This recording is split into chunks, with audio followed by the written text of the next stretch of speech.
చూడండి బ్రదర్, హైదరాబాద్లో GMR airport ఇది. చూడండి,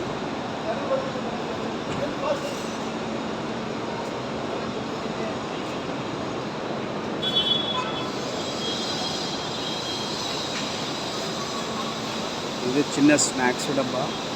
ఇక్కడ కానీ ఒక్కరు సమోసా తింటే 40 రూపాయలు, ఒక వాటర్ బాటిల్ తింటే మాత్రం తీసుకుంటే మాత్రం 70 రూపాయలు.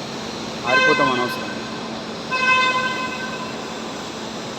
చూడండి, పాపం డ్రైవర్లు కార్లు పట్టుకొని ఎంతసేపు అంటే కమ్సకమైన గంటలు గంటలు ఇలా పడతారు. జిఎంఆర్ వాళ్ళు ఇంత డబ్బులు దొబ్బుతారు. కమ్సకం వాళ్ళకి మన చీరలు గీర్లు వేయడము, మళ్ళీ ట్యాక్సీలు ఎదికించే డబ్బులు వస్తాయి. అయినా మన ఎక్కడైనా కూడా ట్యాక్సీ వాళ్ళు అంటే కొద్దిగా చీప్గా చూస్తారు బ్రదర్. ఎందుకో కానీ డ్రైవర్లు అంటే ఏదో చీప్గా చూస్తారు. ఏం చేస్తాం, మా డ్రైవర్లు అంటే ఇక కానీ బతకాలే కదా, ఏం చేస్తాం.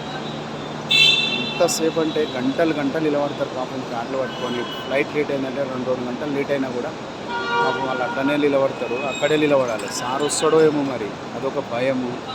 ప్లస్ వీళ్ళందరికీ ఏం చేద్దాం, నిలబడి పాపం సార్ని పికప్ చేసుకొని పోయేటక్కడ టైం పడుతుంది. ఇక్కడ వాటర్ బాటిల్ గిట్ట తాగాలంటే 70 రూపాయలు పెట్టవలసిందే. ఏమన్నా ఆకలి స్నాక్స్ ఏమన్నా సమోసా గిట్ట తీసుకుంటే మాత్రము 40 రూపాయలు. వేలు జేబులో పెట్టుకొని కూర్చోవాలి.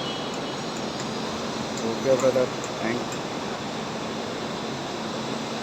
ఇంత జిఎంఆర్ ఎయిర్పోర్టే చూసుకోండి. జిఎంఆర్ మస్తు పైసలు దొబ్బుతాడు, కానీ డ్రైవర్లకు ఏంది అనేది చూడరు. మళ్ళీ పాపం ఇంకా చైర్లు వేస్తే ఆడ కూర్చొని ఎంతసేపు అయినా వెయిట్ చేయగలుగుతారు కదా, అది లేదు. వాడు అట్లనే ఇలా పడాలి, వాళ్ళు అట్లనే ఇలా పడాలి, అట్లనే ప్యాంట్లు పట్టుకోవాలి, సార్ వచ్చినాక వెయిట్ చేయాలి.